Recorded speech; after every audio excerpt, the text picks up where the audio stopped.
Hello everyone, ધોરણ 10 ના વિદ્યાર્થીઓને સૌથી વધારે તકલીફ પડે છે કે ત્રિકોણમિતિય કોષ્ટકની કિંમતો યાદ નથી રહેતી. તો એ કોષ્ટક ઝડપથી કેવી રીતે બનાવવું, આવી જવાની ટ્રીક શીખી લઈએ. તો સૌપ્રથમ આપણે ઉપરની બાજુ લખશું sin થીટા, cos થીટા અને tan થીટા, અને ડાબી બાજુએ લખશું આપણા એંગલ્સ એટલે કે 0, 30, 45, 60 અને 90.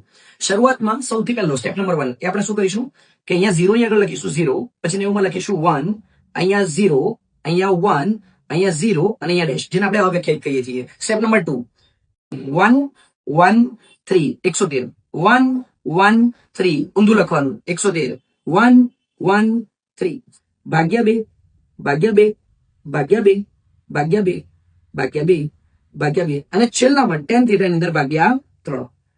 આના પછીના સ્ટેપમાં જ્યાં જ્યાં તમને 3 દેખાય ત્યાં બધામાં તમારે વર્ગમૂળ લખી લખવાનું છે, અને વચ્ચે સાઇન માં અને કોસ માં બંનેના 45 માં તમારે કઈ ઉપર વર્ગમૂળ કરી દેવાનું છે. આ રીતે તૈયાર થાય છે સાઇન, કોસ અને ટેનના ટેબલ.